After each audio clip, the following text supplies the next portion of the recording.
Black Flame of the Amazon, featuring Harold Noyce, world-famous explorer in person.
Far up the mighty Amazon River, two youngsters, while searching for their father, a famous archaeologist, become stranded in a remote part of the Brazilian wilds, owing to an accident to their amphibian plane which carried the party. Mr. Noyce, the famous explorer, comes to the rescue of the children, but inadvertently becomes involved in an Indian uprising, aggravated through the wiles of a pair of white renegades, Butch Grogan and his partner, Limey Scroggin. Mr. Noyce, Pedro, the two children, and Pat Donovan, the pilot of the plane, are taken prisoners. A valuable map showing the way to a fabled Inca treasure of hidden gold and a secret code belonging to the Brady family are stolen by Grogan. The children, however, manage to gain access to the secret code and destroy it. Grogan is furious, and in order to compel the children to make a new code from memory, he threatens torture, anthill torture. Right now, the children are with Mr. Noyce in a little Indian village prison hut. But he wouldn't dare, Mr. Noyce. You weren't to blame because we, Jim and me, tore the secret code and ate it. Tell me, just what did Grogan say when he found out that the secret code was destroyed? Gosh, Mr. Noyce, he hardly said anything. That is, at first. He was just so mad he couldn't talk. I'll say, his face was as red as fire, and he just sort of sputtered. But after he did get some control of himself, well, that was when he promised vengeance on you. He thinks it was you, Mr. Noyce, who put it up to us. He thinks you told us to destroy the code. Uh-huh. And then he decided to make use of the anthill, huh? Yes, that's Mr. Grogan, all right. But what is this anthill thing, Mr. Noyce? Must be terribly awful or something. Just as I said, it is perhaps one of the most cruel forms of torture known today. An old South American Indian custom. Have you ever seen it, Mr. Noyce? No. That is, the actual procedure of torture. But I have seen the dismal picture of what was left after the torture party. But let's not talk about it. But you can tell us what happens. Why do they have to torture people? It's practiced, or has been practiced, in nearly every country. Even in our own country, we had several forms of it. You know how they burned witches at the stake back in the old days? Oh, yes, sir. And wasn't that awful? Gosh, how could they burn a witch when there isn't such a thing, and never was? That was ignorance, Miss Jean. Our forefathers didn't know any better. They thought they were doing the right thing. It's the same right here in the jungle in Brazil. You mean it's just ignorance among the Indians? That's all. Even the North American Indians practiced all kinds of torture until they learned differently. Civilization brought on the change for the better. But this Grogan, he's a white man. He ought to know better. Can't be just ignorance with him. With Grogan, it's greed. Even among the white races, there are men who get so greedy for gold that they stop at nothing. Grogan is a white man who has slipped back in the scheme of things. I'll say he slipped so far back that he's worse than any savage in the jungle. Just the same, Grogan may think twice before he tries any dirty work. Well, I still don't know what is meant by an anthill torture. All right, Jean, I'll tell you. This jungle is just full of ants. Countless billions of them. All sorts, all colors, too, and all sizes. But do they attack human beings? Certain species do. The soldier ants, for instance, they're carnivorous. But why are they called soldier ants? Because they're fierce and because they're fighters? That's exactly the reason. The soldier ants are divided into two distinct classes, the officers and the common soldiers. The soldiers are about 1/3 of an inch long, but the officers are larger, about half an inch long. Half an inch long? Gosh, those are ants what are ants. No wonder they're called soldiers. Perhaps the main reason that they're so named is because of the way they travel. When migrating or changing location, they march like soldiers in a long column. The soldiers in endless rows, about 20 abreast. Do you mean, then, that they actually march? March, yes. In beautiful formation, too. And, strange to say, the officer ants are in single file alongside the main column, but about 4 or 5 inches to one side. Why, just like regular soldiers in a regular army. Just the same. And one more feature that distinguishes an officer ant, he has an enormous head with a vicious pair of strong pincers, just like wire cutters. Gee whiz. It must be an awful sight to see an army of soldier ants on the march, isn't it? A long string of them, maybe hundreds of yards long, too. Jimmy, 100 yards isn't anything. Why, there are records of soldier ants in columns up to 3 or 4 miles long. Jumping Jerusalem. 3 or 4 miles long? And millions of them?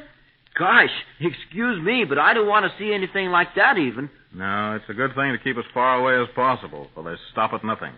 They will attack animals and men without any provocation. Eat anything in sight. They'll enter a village and eat everything in the form of flesh that cannot escape. Vermin, snakes, mice, everything. And nothing stops them, I suppose. Nothing. Let me say that the strangest, almost unbelievable thing happened right in my own camp up in the Wapis country. Pedro here was the first one to bring warning that we were in the path of the soldier ants. You remember that, Pedro? Si, senor. Pedro, she would not forget that. No, never. Pedro, she was even see soldier ants in the sleep. She was dream of ants. She was have the what you call the night horse. No, night horse. No, that is not the word. Not the night horse. Maybe you mean nightmare, Pedro. That is him, isn't it? The nightmare. Pedro, she was get up in the middle of the black night and holler like the very Sam Hill. These soldier ants, they are the very bad ones. But the strange thing you saw, Mr. Noyes, what was it? Well, to make a long story short, we had just finished the evening meal, getting the dishes cleaned up, when Pedro came bursting through the undergrowth into the little clearing. He was hollering, "Ants, dormigo, soldados, plenty much ants, senor." And I suppose you am straight away from that place. We certainly did. We took all our duffel out of the harm's way and then came back to watch. Our campfire was just a nice rosy red, bright embers. And the fire was directly in the path of the ants, and they never swerved an inch. You mean they went right through that hot fire? Right through it, row after row after row. On they came, right into those red-hot embers burning to cinders, until the little charred corpses piled up so high they smothered the fire.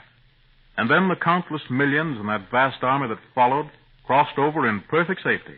The fire had been put out by ants. For the love of Mike.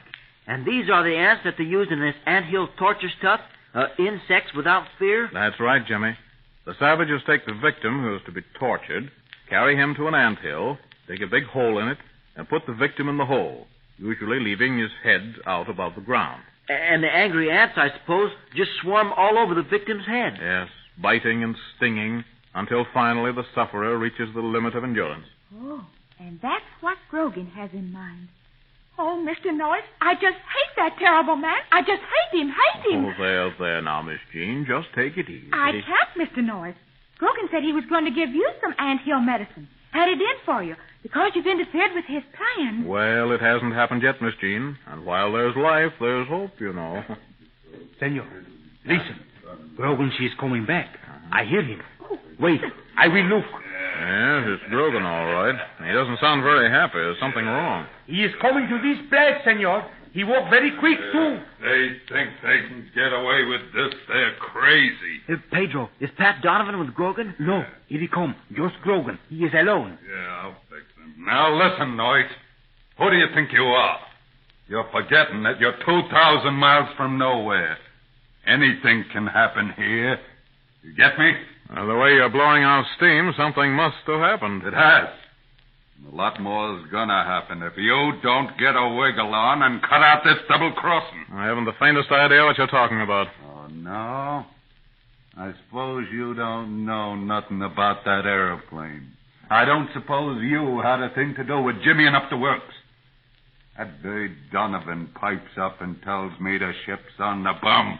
Out of commission. Well, Grogan, what am I supposed to do about it? This is your worry, isn't it? No. No, it's yours. You hear me? It's yours. That ship belongs to me now. That's the boss that's taken me and Limey Scroggins to the Black Flame country.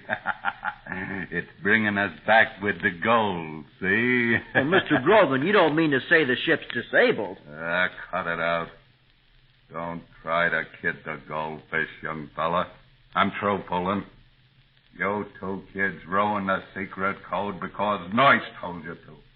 And somebody's put the aeroplane on the bum. You did that, Noyce. And what if I did? What if you did?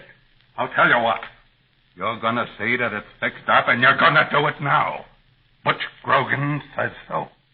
You hear me? Mr. Grogan, that plane belongs to us, to Jimmy and me, and you've done enough damage. You darn tootin'. And if Jim and me want to keep you from getting away from that ship, that's our business. Now listen, all of you. I'm running this racket, see? And if you keep rubbing me the wrong way, it's just going to be too bad. You get that? Well, the Brazilian authorities... The Brazilian authorities. That for the spiggies. Now listen to me. I got to have a copy of that secret code. And that aeroplane has got to be put back in running order, and it's got to be done now. But why, Mr. Grogan? It doesn't belong to I'll you. tell you why. Because if they ain't, that anthill party gets going. Did you tell Mr. Noyce about it? I hope you did. How would you like to see him sitting up to his neck in hand? Oh. Don't pay any attention to him, children. Grogan has always been a loudmouth person. Does a lot of talking. Don't let him fool you. Give him no information about the secret code. All right. Have it your way. But don't blame me for what happens. I'm going to give you about 10 minutes to make up your mind. 10 minutes. That's all. Me, I'm just going to go hunt up a nice anthill. I'll be back in about 10 minutes, and then we'll see what we'll do.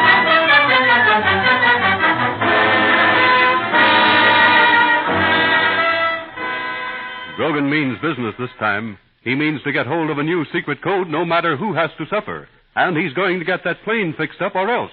In 10 minutes, he will be back. Will it be the anthill or does... But wait. Tune in on our next broadcast for another thrilling chapter of this great drama of the jungle lands in the Amazon country.